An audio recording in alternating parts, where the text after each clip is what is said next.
월요일 새벽 기도회에 오신 여러분들을 주님의 이름으로 환영합니다. 오늘 우리에게 주시는 하나님의 말씀은 구약성경 전도서 1장 12절부터 18절까지의 말씀입니다. 전도서 1장 12절부터 18절까지의 말씀을 봉독하도록 하겠습니다. 나 전도자는 예루살렘에서 이스라엘 왕이 되어 마음을 다하며 지혜를 써서 하늘 아래에서 행하는 모든 일을 연구하며 살핀즉 이는 괴로운 것이니 하나님이 인생들에게 주사 수고하게 하신 것이라. 내가 해 아래에서 행하는 모든 일을 보았노라. 보라, 모두 다 헛되어 바람을 잡으려는 것이로다. 구부러진 것도 곧게 할 수 없고 모자란 것도 셀 수 없도다. 내가 내 마음속으로 말하여 이르기를 보라, 내가 크게 되고 지혜를 더 많이 얻었으므로 나보다 먼저 예루살렘에 있던 모든 사람들보다 낫다 하였나니 내 마음이 지혜와 지식을 많이 만나 보았음이로다.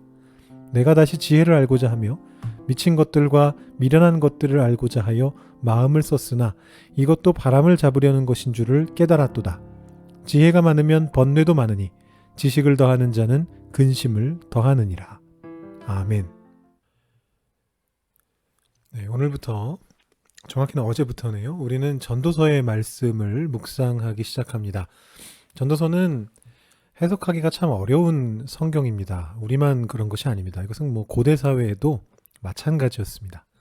유대교 랍비들에 의해서 구약 성경의 정경이 확정되던 때에 가장 마지막까지 논쟁이 있었던 책이 바로 전도서였습니다.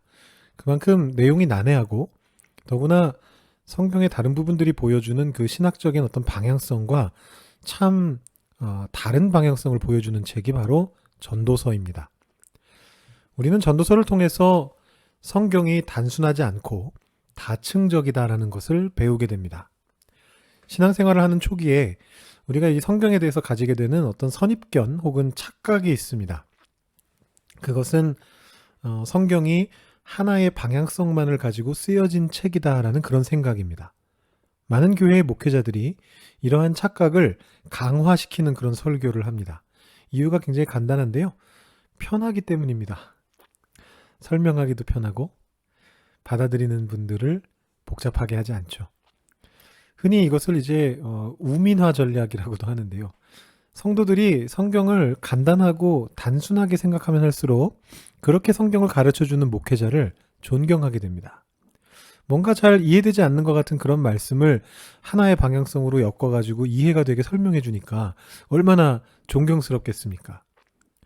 사실 중세의 카톨릭이 취했던 전략이었고 또 현대의 이단 사이비 종파들이 취하는 전략인데 간혹 기성교회의 우리 개신교회의 목회자들 중에서도 목회자의 권위를 유지하기 편하다라는 이유로 이런 전략을 취하는 경우가 종종 있습니다. 그런데 사실 성경은 그렇게 단순하지가 않습니다. 제가 박사 과정에 이르기까지 수십 년을 성경만 공부하면서 그 사실을 더욱더 피부로 느끼게 되었습니다. 아시는 분들은 아시겠지만 제 전공이 바로 성경을 공부하는 구약 성경을 공부하는 구약학입니다. 근데 이 성경 안에는 대단히 다양한 생각들이 반영되어 있습니다. 물론 이렇게 말하면 불편하게 느끼시는 분들이 계십니다. 야, 그건 성경을 인간의 작품으로 보는 사람들이나 하는 소리 아니냐 이렇게 질문하시면서 말이죠. 성경이 인간 저자의 손에 쓰여졌지만 모든 성경은 하나님의 감동으로 된 것이니까 하나님께서 일관된 방향성을 부여하면서 성경을 쓰시지 않았겠느냐 이렇게 물어보실 수 있습니다. 그 말씀이 틀린 말은 아닙니다. 그 일관된 방향성은 우리를 결국에는 구원해 내신다라는 그 하나님의 구속의 역사와 관련될 것입니다. 성경은 구원에 이르게 하는 진리를 담고 있는 책이기 때문에 그 방향성은 물론 분명히 가지고 있습니다. 그러나 그 방향성이 아무리 중요하다고 하더라도 그 방향성에만 집중하면 우리는 성경의 보고를 포기하는 것과 같습니다. 흔히들 그런 얘기를 하거든요. 우리가 구원받았잖아요. 그러면 구원받은 후에 마구 죄 지으며 마음대로 산다 해도 최후에 회개만 할 수 있으면 결국은 구원받는 거 아닙니까? 이런 얘기들을 하지 않습니까? 그에 대한 답은 이것이죠. 예, 구원은 받겠습니다만 하나님께서 그 삶을 기뻐하시지는 않으실 것 같습니다. 구원만큼은 중요하지 않다 하더라도 성경 안에는 매우 중요한 여러 가지 고민들에 대한 해석들이 담겨 있습니다. 그것은 인간의 해석이 아니고요.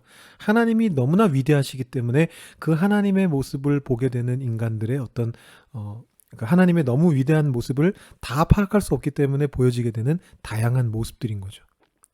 하나님께서는 인간 저자들의 상황 속에 성육신하시면서 그들의 고민과 신학에 응답하셨습니다. 인간 저자들은 이해력의 한계를 가지고 있었기 때문에 자기가 이해한 바 안에서 자기들이 사용하던 언어와 문화로서 그 하나님의 계시를 묘사하였습니다. 그래서 성경에는 인간이 다 이해할 수 없는 위대하신 하나님의 다양한 모습이 기록되어 있다는 것이죠. 우리가 이 사실을 염두에 둘 때 전도서를 이해하는데 조금이나마 보탬을 받을 수 있습니다. 여기까지가 전도서가 왜 다른가라는 질문에 대한 배경 설명이었다면 이제부터는 전도서 그 자체에 대해 살펴보도록 하겠습니다. 오늘은 1장에 대한 내용을 하게 되는데요. 그래서 본문보다는 배경을 좀 더 소개하게 되는 점 양해를 부탁드립니다. 이 본문 1장에 있는 본문 자체에 대한 내용은 제가 수요 예배 때 조금 더 자세하게 말씀드리도록 하겠습니다. 구약 성경에 압도적으로 많이 등장하는 그런 관점이 있습니다. 흔히 학자들은 그 관점을 신명기적 신학이다라고 그렇게 부릅니다. 왜냐하면 그것이 신명기에 가장 분명하게 드러나고 있고요. 그 다음에 이제 학자들의 판단에 따르면 신명기의 영향을 아주 크게 받은 역사서들, 사무엘상하, 열왕기상하, 여호수아 사사기를 포함해서 이 역사서들이 신명기적인 신학의 영향을 받았다라고 학자들이 생각하는데 이 역사서들 속에서 발견되고 있는 그런 관점이죠. 그것은 하나님 앞에서 악인은 벌을 받고 의인은 상을 받게 된다라는 그런 관점입니다. 하나님의 말씀에 순종하는 사람은 복을 받지만 하나님의 말씀에 거역하면 화를 당하게 된다라고 하는 그런 신학입니다. 그리고 이 신학은 지혜문학 중에 잠언에도 기술되어 있습니다. 여러 곳에 많이 나오는데 가장 많이 나오는 것이 신명기와 신명기적인 역사서와 잠언에 가장 많이 이 신학이 나타납니다. 그런데 안타깝게도 이 대원리가 맞습니다. 대원리죠. 아주 중요한 신학이고 중요한 관점입니다. 그런데 이 대원리가 우리의 일상생활 속에서 늘 성립하지는 않는 그런 경우들이 많이 있습니다. 생각해 보십시오. 하나님 말씀에 순종할 때마다 복을 받고 거역할 때마다 벌을 받는다면 그 누가 하나님 말씀에 거역하겠습니까? 복 받으려고 하는 사람들이 그렇게 많은데요. 복 받기는 싫어도 벌 받기는 싫어하는 사람들이 얼마나 많습니까? 근데 하나님 말씀에 순종할 때마다 복을 받고 거역할 때마다 벌을 받는다. 그러면 선택지는 단 하나입니다. 하나님 말씀에 순종하면 됩니다. 그런데 실제로는 그렇지 않은 경우가 참 많다라는 것이죠. 우리 삶 속에서 실제는 다르더라라는 것입니다. 이 전도서는 바로 그 실제에 집중합니다. 바꿔 말하자면 우리의 현실이죠. 하나님의 원리와 원칙은 그런 것이로되 그것이 실제로 적용되지 않는 것처럼 느껴지는 이 현실 속에서 하나님의 원리가 어떤 의미가 있는가를 탐구하고 그것을 삶 속에 적용하려고 하는 것입니다. 물론 그게 쉬운 일은 아닙니다. 답이 쉽게 나오는 문제였다면 우리가 지금 가지고 있는 이 전도서의 형태로 성경에 들어와 있을 이유가 없습니다. 그냥 정답을 적어놓으면 되죠. 근데 하나님은 우리 인간이 다 이해하기에는 너무나 크신 분이시기 때문에 때로는 이해할 수 없는 것이 오히려 당연한 경우도 있습니다. 그 전도서는 바로 그 진리를 헛되다라고 하는 역설적인 단어로서 표현을 합니다. 이 이스라엘 사람들은 이 헛되다라고 하는 단어를 들으면서 친형인 가인에게 일찍 죽임당했던 아벨을 떠올린다라고 합니다. 이 헛되다를 나타내는 단어가 히브리어 헤벨이라고 하는 단어인데요. 근데 이것이 또 전도서에서는 발음이 약간 변형돼 가지고 하벨로 발음이 됩니다. 이 하벨과 아벨이 발음이 굉장히 유사합니다. 그래서 이 헛되고 헛되며 헛되고 헛되니라는 이 말씀을 히브리어로 발음해 보면 하벨 하발림 하벨 하발림이 됩니다. 참 쉬운 히브리어죠. 그런데 그 뜻이 굉장히 심오합니다.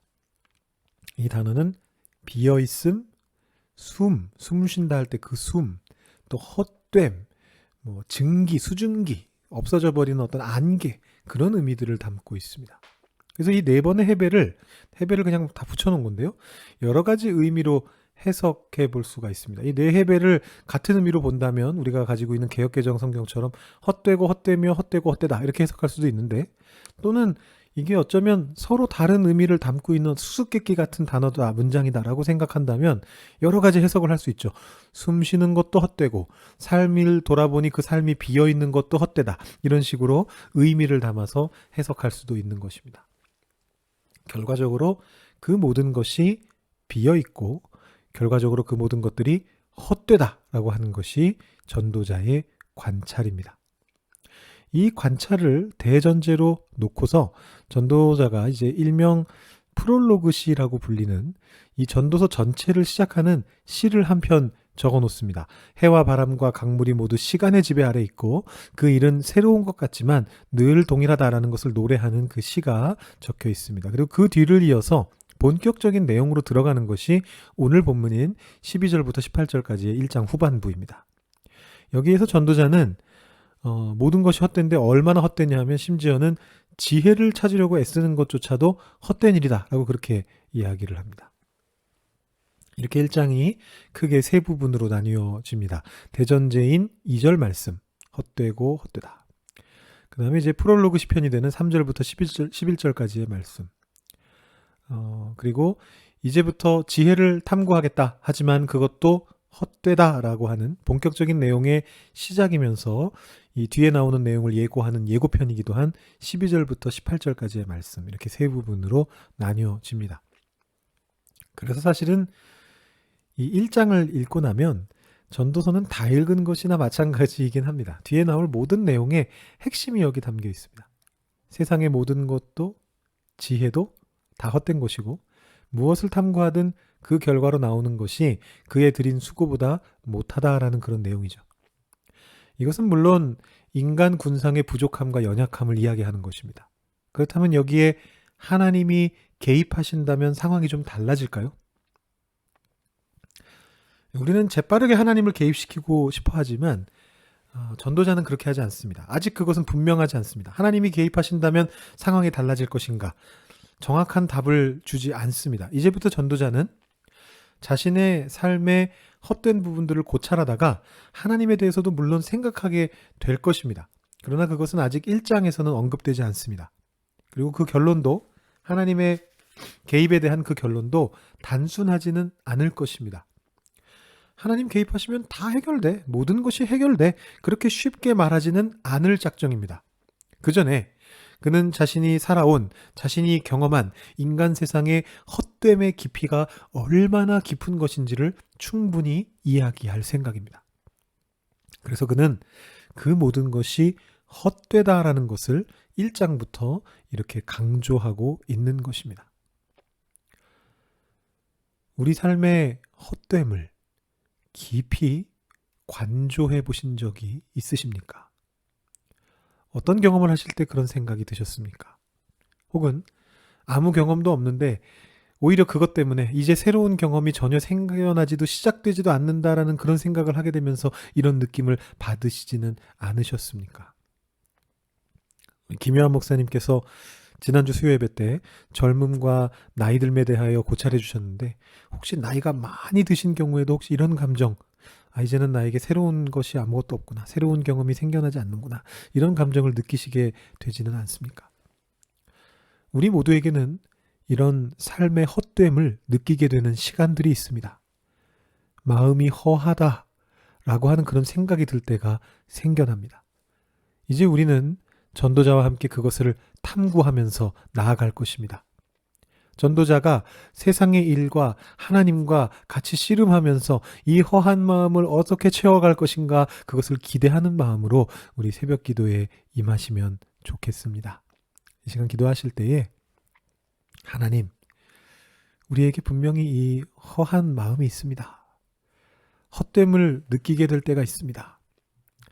그것을 내버려 두지도 않고, 그렇다고 그것에 짓눌려 버리지도 않고, 그렇다고 그것을 너무 쉽게 다루지도 않고, 있는 그대로 바라보면서 깊이 고민하면서 하나님께 매달리면서 전도자처럼 깊이 있는 고백을 할 수 있게 해주십시오. 이렇게 하나님 앞에 기도하면서 나아갈 수 있기를 바랍니다. 제가 마침 기도하고 여러분들도 이 주제로 같이 기도하신 후에 여러분 개인 기도를 하시고 돌아가시면 되겠습니다. 기도하겠습니다. 하나님 아버지 감사합니다. 우리에게 전도서를 성경 안에 남겨주시고 그 전도서의 그 헛됨에 대한 깊은 고찰을 우리도 같이 해볼 수 있도록 이런 귀한 기회를 허락하여 주시니 감사합니다. 우리의 삶 속에 모든 것이 헛되다라는 마음이 들 때가 있습니다. 우리의 마음이 참 허하고 무엇으로도 그것이 채워지지 않는다라고 그렇게 고백하게 되는 그런 순간들이 있습니다. 하나님, 그것을 내버려 두지 않겠습니다. 그것에 짓눌리지도 않겠습니다. 그것을 너무 쉽게 다루지도 않겠습니다.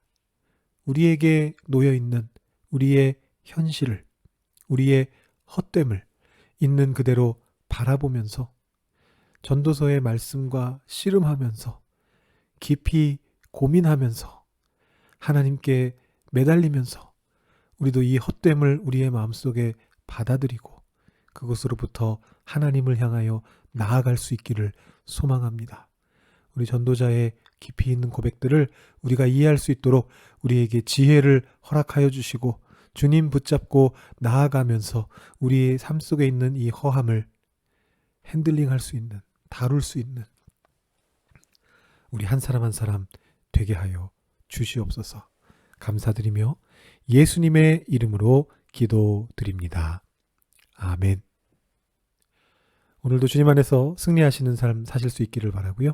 우리 전도서 1장 말씀을 생각하시면서 기도하시고 개인 기도하시고 마치시기 바랍니다.